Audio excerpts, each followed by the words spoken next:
Do theme park sponsorships make you feel sick? Or do you quite like them and think they're sick? Sam, you're better at puns than me. Do you have anything better to add? Oh, the wretched sponsorships. I'm glad you brought up sick though. It's a bit weird, isn't it? I have a few ill feelings towards it, but I guess it loosely fits the ride. I mean, it's a clothing brand and you need clothes to go on a ride, right?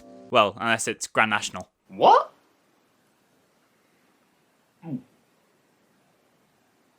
That's nuts. Alright, no need to point them out. I can see... Oh, right, nuts isn't crazy. Okay, I get you. Right.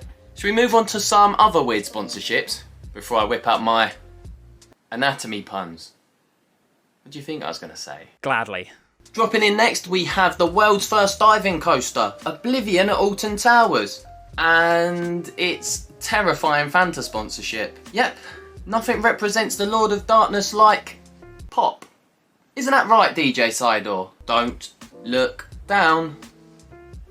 You spilt a bit on your crotch. Revolution at Blackpool Pleasure Beach has a very bland colour scheme these days, but did you know it was once decked out in the national colours of Scotland? Yep, that's right, the orange and blue of an Iron Brew can. Yes, from the 90s until 2011, Revolution was actually sponsored by Iron Brew, complete with branding stickers all over the ride, as well as a jarringly bright colour scheme compared to today. With the drink sponsor fitting nicely with its arrow cousin across the path, the Pepsi Max Big One, and also fitting nicely with a ride it'd become a little more acquainted with in a few years' time. Traumatizer at Southport Pleasureland was sponsored by Tizer in 1999. Yeah, the Vekoma SLC that later became our beloved Infusion was actually previously known as just Trauma before the Tizer sponsorship. I'm sorry, that was just the easiest joke. What even is Tizer?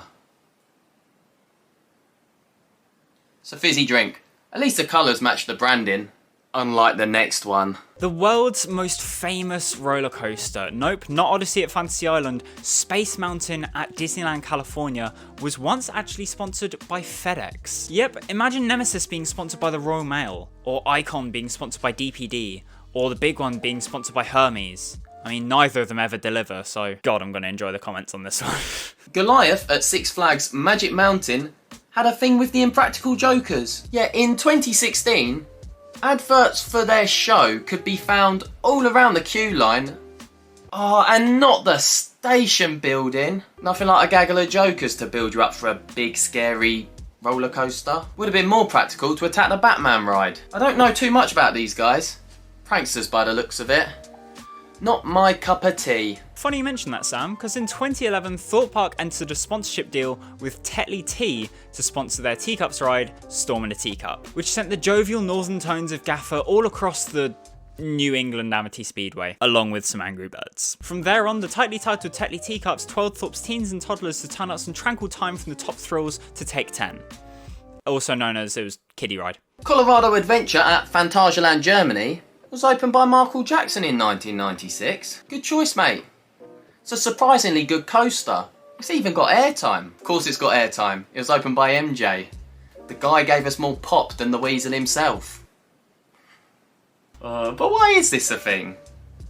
Oh, no reason. Have you ever been on a ride that makes you feel like you're flying? Well, in 2003, you could fully immerse yourself in that experience as Blackpool Pleasure Beach took one of their most prestigious and oldest rides in the entire country, Flying Machines, and decked it out in the colours of Ryanair. Yep, I can only assume that the park doesn't do this anymore because Ryanair's tagline is low fares made simple. It doesn't really go with the park's ethos anymore. Oh, that's a spicy one. Complete with logos, the jingle, and the bumpy landing, the branding was removed at the end of the 2003 season. Oh, we got a few here. Chipping in first, we have Tato Park in Ireland.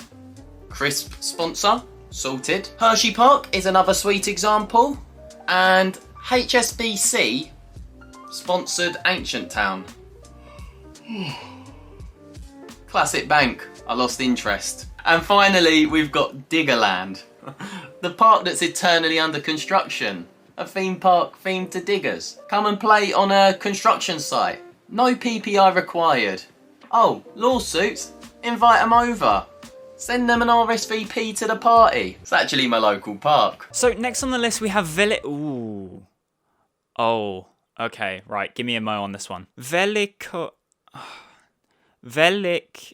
Right, let's break it down.